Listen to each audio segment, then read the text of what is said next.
रामारोज महाराज का ग्रंथ है घट परचा काम।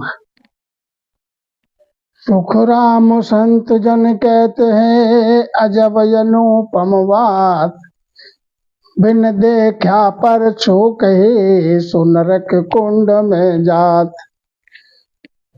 महाराज का घट परचा अंग में जो अपने घट के माय में जो परमात्मा का अनुभव हुआ, आत्म में परमात्मा का साक्षात्कार जो हुआ, वो बात कहते हैं महाराज। एक अजब बात कहते हैं, अनूप बात कहते हैं, बिन देखा परचो कहे। और जो अमर देश का परिचय, अगम देश का परिचय है, उसके लिए जिसने नहीं देखा, जिसने अनुभव नहीं किया अपने घट में, और वो उसका बखान करता है, तो महाराज समझाते वो नरक कुंड में जाता है। तो या नैना नहीं देखिया अजब अनुपम चैन, सुख राम सूरत सु देख कर अब भासत हूँ वैन।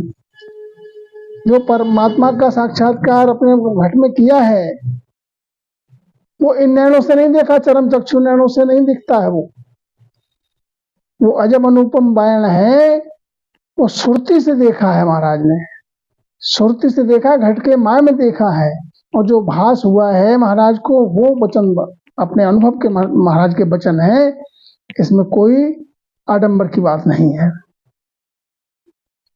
नख चखरी गत ये कहे रूम रूम रट राम, सुख राम कमाई आगली अब नहीं ऊल को काम। नख चक्री गत एक है, माने सकल शरीर की गति एक ही है, सब राम रटन में, रोम रोम राम की रटन हो रही, रोम रोम से सकल शरीर में राम राम की रटन हो रही है, रोम रोम से हो रही है। अब महाराज समझाते जो कमाई हो रही सब आगली हो रही है, अपने प्रभु की दिशा में हो रही है। अब ऊल नहीं कुछ काम, अब इधर का कोई काम नहीं है, इधर कोई सुरती नहीं है नृत्य। श्रवण की श्रद्धा नहीं मुख सो कयो न जाए, सुख राम देह मुन जो पवन रयो बजाए। उस अगम देश के वचन के लिए सुनने की श्रवण में भी श्रद्धा नहीं है। श्रवण नाम कान की, नहीं सुन सकते, उनको सुनाई नहीं आती। कान की और मन की, चित्त की, चितवन की, ये सब थक जाती है पीछे।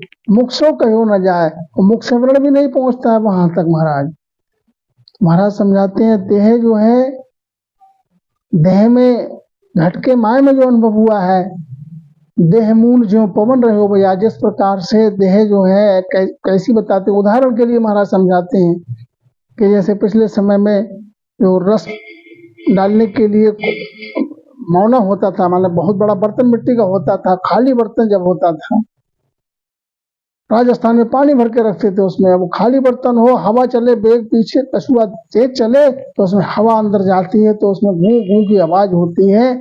ऐसी शरीर में आवाज हो रही है, मुख से कहने की बात नहीं है। तो मुझको मेरी गम नहीं सूरत शब्द ले जाए, सुख राम सुन का शहर में अजब तमाशा था। महाराज समझाते हैं मुझको मुझको कोई गम नहीं है। अब सूरत शब्द ले जाए, अब सुरती शब्द का मेल है। सुन के शहर में महाराज समझाते हैं अजब तमाशा देखा। उड़ी गुड़ी आसमान को सूरत शब्द की डोर, सुख राम घटा बिन दामणी जायन हद बोले मोर। अब ऐसी अवस्था हो गई कि जैसे उड़ी गुड़ी आसमान को, जैसे पतंग उड़ती है तो पहले तो उसके लिए डोर के सहारे चलता है, झटका देना होता है, और जब आप ऊपर पहुंच जाती है फिर पवन के सहारे हो जाती है। इसी प्रकार से सूरत शब्द की डोर लगी हुई है। और घटा के बिन दामनी, दामनी कहते हैं बिजली के लिए, घटा है नहीं और बिजली दमक रही है, और अनहद में मोर बोल रहे हैं, मोर की आवाज आ रही है। सुख राम दास देह की गरी नाड़ भई सब तार, राग छति सो तरे कोई गैब बजा भणहार। देह जो है किंगरी की तरह आवाज देह में से आ रही है। किंगरी एक बाजा होता है, उसकी तरह आवाज आ रही है किंगरी के। कुछ कंगरी एक कीट भी होता है, उसकी भी आवाज आती है। और नाड़ी जो है वो सब तार की तरह झनकार हो रही है उनसे। 36 प्रकार के राग उतर रहे हैं, महाराज समझाते हैं। और गैब गैब से आवाज आ रही है, गैब जो है आवाज आ रही, बाज रहे हैं। तो अजब तमाशा देखिया तन भीतर मन माय, सुख राम जगत के ख्याल पर अब मन जावे नाय। अजब तमाशा देखा महाराज समझाते हैं। तन भीतर मन माय, तन के भीतर मन के माय में क्या देखा कि सुखराम जगत के ख्याल पर अब मन जावे नाय। अब जगत के ख्याल पर, जगत में संसार में मन नहीं जा रहा है, मन हो गया निज मन, माय में ही मन है, घट में। जगत तमाशे लग रही आन माया के संग, सुख राम दास जा रमुरया अनहद बाजे जंग। जगत के तमाशा तो तब तक रहा जब तक आन का साथ था, माया का संग था। अब माया की जो हद है, अब वह उस हद से आगे माया नहीं जाती है। महाराज समझाते हैं अब तो अनहद में पहुंच गया। अब जहां रमण हो रहा है वो अनहद में जंग बाज रही है। नहीं दिस नहीं देखूं रूप रंग कछुनाय, सुख राम हाथ में हाथ रे यो शब्द लखाय हो जाए। कुछ देखने में है नहीं, ना कोई रूप है ना रंग है, बस यूं मालूम पड़ता है कि हाथ में हाथ है। इस प्रकार से शब्द जो है लखने में आता है। सूरत हमारी माकड़ी तारे हमारा श्वास, मन पवना घर लाए कर सुखदेव चढ़ा आकाश। सुरती हमारी माकड़ी की तरह काम कर रही है और श्वास हमारा तार की तरह है। मन और पवन अब बाहर नहीं जाता है, मन और पवन, मन पवन एक रास्ते पे है। इस प्रकार से महाराज समझाते हैं आकाश पे चढ़े। पीठ फाड़ ऊंचा चढ़ा बंक नालन जमाए, सुख राम धर्म सूजीत कर तेरे बेड़ी में नहाए। शब्द की उलट हुई, पीठ फाड़ कर ऊंचा चढ़ा, उलट हुई बंकनाल से। बंकनाल में 21 मिड़ियां हैं, जैसे 21 स्वर्ग भी बोलते हैं। बंकनाल के द्वारा चढ़े ऊपर के लिए महाराज समझाते हैं। तो आगे फिर 21 मिड़ियां फोड़ करके और सुमेर को जीत करके, धर्मराज के स्थान को जीत करके, मेरू लांग करके त्रिवेणी में स्नान हो रहा है महाराज। उल्टा अंबर फाड़ कर बसा तिरगुटी जाए, सुख राम तिरगुटी चैन रे सब दामाए लखाए। अब उलट हुई महाराज समझाते तो अंबर फाड़ के, पीछे से उलट हुई तो अंबर फाड़ के त्रिकुटी में जाकर पहुंचे, महाराज समझाते हैं। और त्रिकुटी का जो चैन है वो उस शब्द के लखने में आ रहा है। मन पवनाया काश लग सुरत शब्द घर एक, सुख राम तिरकुटी पहुंचिया देह बिन छिन मातर देख। मन पवन के साथ लय हो गया, आकाश में पहुंच सुरती लगी हुई है। सुरती शब्द इनका भी एक घर में आ गए, सुरती शब्द का मेल हो गया, त्रिकुटी पे पहुंच गए महाराज। और देह जो है छिन्न मात्र देह दिखाई दे रही है, और छोटी काया। और शरीर का रूप कैसा है? आंख फिटकड़ी उघड़े अतलस तेज लखाए, ध्यान समो सुख राम जी संत त्रिकुटी माय। और जो संत जन त्रिकुटी पे चलते हैं तो उनकी पहचान क्या है? जिस प्रकार से आंख में फिटकड़ी पड़ जाती है तो आंख जो है बिल्कुल लाल सुर्ख हो जाती है, ऐसी ही आंखों में ऐसा तेज आ जाता है। यह ध्यान अवस्था की बात है। महाराज समझाते जब संत त्रिकुटी में होते हैं तब ये अवस्था बनती है। सुख राम लगे जब ध्यान रे नैन उलट्या थाय, तीनों रास्ता एक हुए 10वां द्वार लखाए। जब ध्यान लगता है महाराज समझाते हैं तो नैन उलट जाते हैं अंतर में, माया में नैन उलट जाते हैं, बाह्य दृष्टि होकर अंतर्दृष्टि हो जाती है और तीनों रास्ता एक होके 10वां द्वार लखने में आता है। इला पिंगला मिलके सुखमणा हो गई और आगे महाराज समझाते हैं कि 10वां द्वार लखने में आ रहा है। सुखिया साहेब भेंटिया तिर बैणी के तीर, सेंसर धारा सुषमणा बूठा इमृत हीर। सेंसर नाम 1000 धाराओं में होकर सुखमणा जो है चल रही है। इमृत हीर रूपी वर्षा हो रही है, उसका पान आनंद ले रहे हैं। महाराज समझाते आनंद आ रहा है, अनहद के बाजे बाज रहे हैं, घर घर में मंगलाचार हो रहा है।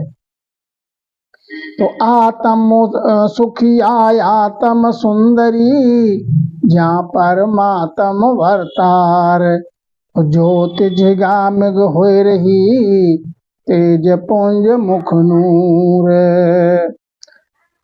ज्यों उगा सुख राम जी, सेंस कला ले सूर। ज्योति की जगह में हो रही है, तेज पुंज का मुख पे नूर है।